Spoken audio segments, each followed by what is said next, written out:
तो करीब 100 साल पहले इंसानों का सामना उनसे होता है जिसकी इंसानों ने कभी कल्पना भी नहीं की थी। कुछ ऐसे जाइंट मॉन्स्टर्स जिन्हें टाइटंस कहा जाता है, उनका बस एक ही मकसद था, इंसानियत को जड़ से खत्म करना, और वो पूरी दुनिया में दहशत मचा देते हैं। लेकिन इंसान अपनी सुरक्षा के लिए 3 विशाल दीवारों को खड़ा करते हैं। सबसे बाहर वाली दीवार का नाम है वॉल मारिया, बीच वाली वॉल रोसे और सबसे अंदर वाली दीवार वॉल मीना। और इन्हीं दरवाजों की वजह से इंसान 100 साल तक टाइटन से बचे हुए हैं। लेकिन कुछ आर्मी फोर्सेस टाइटन से लड़ने के लिए इस दीवार के बाहर जाते रहते हैं। तो कहानी की शुरुआत हमारे लीड कैरेक्टर एरन को दिखाते हुए शुरू होती है, जो कि एक पेड़ के नीचे सोया हुआ रहता है। लेकिन अचानक वो एक बुरा सपना देखकर नींद से जाग जाता है, और जैसे ही उसकी आंखें खुलती है उसके सामने उसकी दोस्त मिकासा होती है। दरअसल मिकासा के पेरेंट्स के डेथ के बाद ये एरन और उसकी फैमिली के साथ ही रहती है। तभी मिकासा एरन से कहती है, चलो एरन घर चले। ओह मिकासा, लेकिन हम यहाँ क्या कर रहे हैं? पहले अच्छी तरीके से खड़े हो जाओ। अरे नहीं, वैसी कोई बात नहीं है, मैंने बस कोई बुरा सपना देख लिया था, मैं बिल्कुल ठीक हूँ। तभी मिकासा एरन की तरफ देखते हुए उससे कहती है, एरन क्या तुम रो रहे थे? इसके बाद हम देखते हैं कि एक आदमी आते जाते लोगों को चिल्लाते हुए कहता है, हम सबको इस दीवार की पूजा करनी चाहिए, इसी दीवारों की वजह से आज तक हम सब जिंदा हैं, इन्हीं दीवारों ने हमें उन राक्षसों से बचा कर रखा है। इसके बाद हम वापस से एरन को देखते हैं, जो कि मिकासा के साथ आते हुए रास्ते में उससे कहता है, मिकासा प्लीज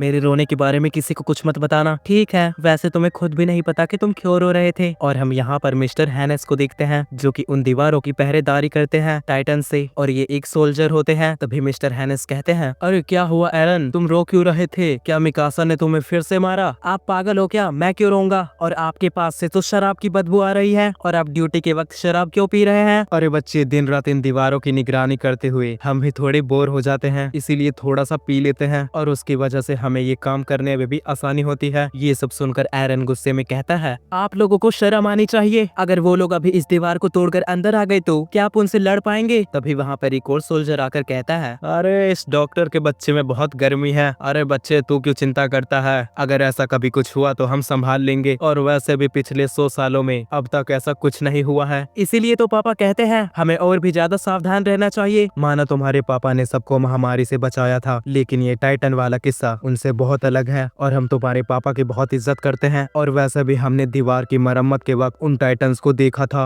वो इस 50 मीटर ऊंची दीवार को आज तक बस खरोच ही पाए हैं। ये सब सुनकर एरन कहता है, इस तरह से तो हम लोग यहाँ पर कैदी बन के रह जाएंगे, और हमेशा के लिए इस दीवारों के अंदर ही कैद हो जाएंगे। ये कहकर मिकासा और एरन वहाँ से आगे बढ़ जाते हैं, और तभी मिकासा रास्ते में एरन से कहती है, तुम्हें अपने स्काउट्स में ज्वाइन होने की जिद को छोड़ना होगा। मिकासा तुम तो ऐसा मत कहो। और तभी हम देखते हैं कि वहाँ पर एक बैल बजती है, और ये देखकर एरन बहुत ही ज्यादा खुश हो जाता है, और मिकासा से कहता है, चलो मिकासा, हमारे कॉप्स जीत के आ रहे हैं। और ये कहकर एरन मिकासा का हाथ पकड़ते हुए उसे उस जगह पर लेकर आता है। लेकिन जब वो वहाँ पर पहुँचते हैं, हम देखते हैं कि सारे कॉप्स के मुंह नीचे लटके हुए हैं, और तभी एरन उनमें से एक कॉप को स्माइल करके देखता है, लेकिन वो उसे इग्नोर कर देता है। और फिर एरन बाकी के कॉप्स को देखकर हैरान हो जाता है, क्योंकि सारे कॉप्स बहुत ही बुरी तरह से जख्मी हुए थे, और वहाँ खड़े लोग बात कर रहे होते हैं कि अरे इतने सारे लोग गए थे तो इतने कम लोग क्यों लौटे हैं? शायद टाइटन्स ने उन पर अटैक कर दिया होगा, हमें तो पहले से ही पता था, दीवार के बाहर जाने का नतीजा यही होगा। और तभी हम देखते हैं कि भीड़ में से निकलकर एक बूढ़ी औरत उन कॉप्स के लीडर के पास आती है, और अपने बेटे का नाम लेते हुए कहती है, मेरा बेटा कहाँ है? मेरा बेटा दिखाई नहीं दे रहा है। तभी वो कॉप अपने साथी से कहता है, इन्हें वो दे दो। और फिर वो उस औरत को कपड़े में लिपटा हुआ कुछ देता है, और जैसे ही वो उस कपड़े को हटाती है, उसके अंदर उसके बेटे की आखिरी निशानी उसका कटा हुआ हाथ होता है। और ये देखकर वो औरत काफी ज्यादा रोने लगती है, और रोते हुए कहती है, कह दो कि मेरा बेटा शहीद हुआ है,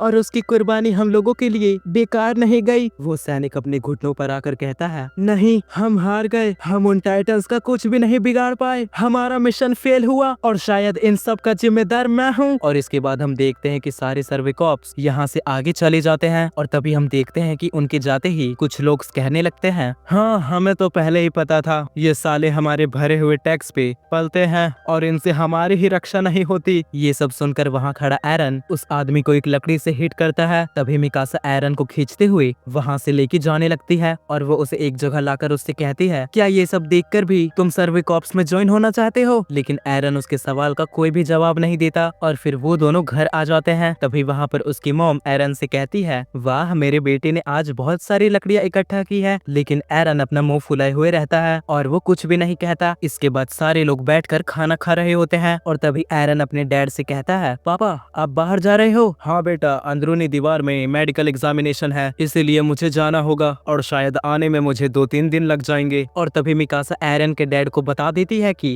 एरन सर्वे कॉर्प्स में ज्वाइन होना चाहता है। ये सुनते ही एरन की मॉम उसके पास जाती है और उससे कहती है, ये सब क्या है एरन, तुम्हें पता भी है ये तुम क्या कह रहे हो? दीवार के उस पर न जाने कई लोग मारे गए हैं। बेटा तुम बाहर क्यों जाना चाहते हो? क्योंकि मुझे जानना है बाहर की दुनिया कैसी है। मैं अपनी पूरी जिंदगी इस दीवारों के बीच में नहीं बिताना चाहता, और अगर हम सब चुप होकर बैठ जाएंगे तो आज तक दी हुई कुर्बानियां सारी बेकार हो जाएंगी। इसके बाद हम देखते हैं एरन के डैड वहाँ से अब जाने लगते हैं और तभी एरन की मॉम उनके पास जाकर उनसे कहती है, क्या आप इस बात के लिए एरन को डांटेंगे नहीं? हम डांटने से किसी को रोक नहीं सकते और ऐसा करना सही नहीं होगा। और वो जाते समय एरन को अपने नेक में पहने हुए की को दिखाते हुए एरन से कहते हैं, बेटा मैं जब आऊंगा तो तुम्हें एक राज की चीज दिखाऊंगा। और फिर एरन के पापा वहाँ से चले जाते हैं और हम देखते हैं कि एरन की मॉम अभी भी उसी बात को लेकर बहुत गुस्सा है और वो एरन से कहती है, बस पागल लोग ही सर्वे कॉर्प्स को ज्वाइन करते हैं। ये सुनकर एरन गुस्से में कहता है, मेरे लिए तो पागल वो है जो कि इस दीवारों के अंदर कैदियों की तरह रहकर भी खुश हैं। और ये कहकर वो वहाँ से भाग जाता है। तभी उसकी मॉम मिकासा से कहती है, मिकासा तुम ही एरन को संभाल सकती हो, वो थोड़ा नादान है, कभी भी उसका साथ मत छोड़ना। इसके बाद हम देखते हैं कि कुछ गुंडे एक लड़के को मार रहे होते हैं और तभी एरन उसे बचाने के लिए वहाँ पर आ रहा होता है। एरन को देखकर वो गुंडे कहते हैं, अरे आजा बेटा, तेरा ही इंतजार था,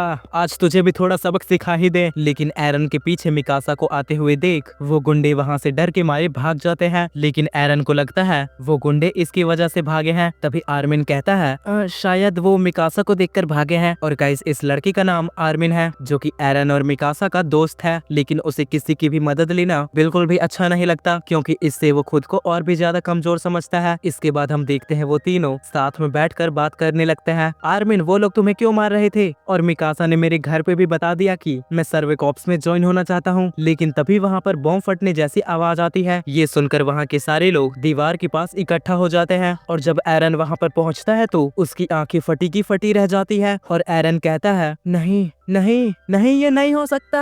और तभी आर्मिन कहता है, ये कैसे हो सकता है, ये दीवार तो 50 मीटर ऊंची है। और तभी दीवार के उस पार एक बहुत बड़ा टाइटन होता है और इस टाइटन की लंबाई 60 मीटर होती है। टाइटन पूरी ताकत से दीवार के एक कोने को तोड़ देता है और फिर उसके अंदर से और भी छोटे छोटे टाइटन्स अंदर आने लगते हैं। सारे लोग उन्हें देखकर इधर उधर भागने लगते हैं। ये देखकर एरन भी अपने घर की तरफ बढ़ने लगता है क्योंकि उसे अपनी मॉम की चिंता हो रही थी। मिकासा भी उसके पीछे पीछे आ रही थी। रास्ते में जाते जाते एरन सोचता है, नहीं, मेरा घर एकदम सही होगा, मेरी मॉम को कुछ नहीं हो सकता। और जब एरन अपने घर के पास पहुंचता है वो देखता है कि उसका घर पूरी तरह से तबाह हो चुका है और उसकी मॉम उसके घर के नीचे ही दबी पड़ी है। एरन मिकासा से कहता है, मिकासा जल्दी से मेरी मदद करो, मॉम को यहाँ से बाहर निकालना होगा। वो दोनों अपनी पूरी कोशिश करते हैं लेकिन फिर भी वो अपनी मॉम को नहीं निकाल पाते। और तभी वहाँ पर एक टाइटन आने लगता है। ये देखकर एरन की मॉम कहती है, बेटा टाइटन्स आ रहे हैं, मिकासा को लेकर यहाँ से जल्दी चले जाओ। नहीं मॉम, मैं आपको यहाँ पर अकेले नहीं छोड़ सकता। बेटा नहीं,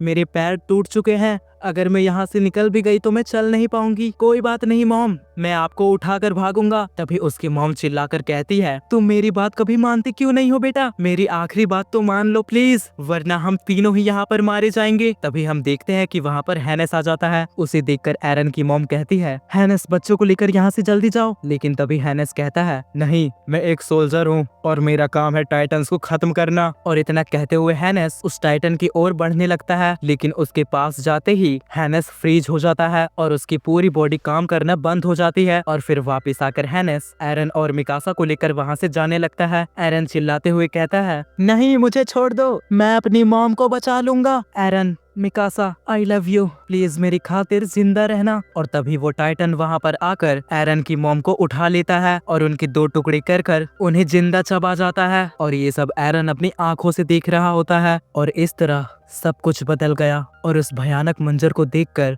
हम ये जान चुके थे कि घर पनाह देता है और इंसानियत दगा। सो गाइस, ये वीडियो यहीं पर खत्म होती है। अगर वीडियो थोड़ी सी भी पसंद आई तो इसे लाइक करके चैनल को सब्सक्राइब कर लेना। और अगर वीडियो पर अच्छा रिस्पांस आता है तो मैं इसका नेक्स्ट पार्ट भी बनाऊंगा। तो मिलते हैं नई वीडियो में, तब तक के लिए बाय।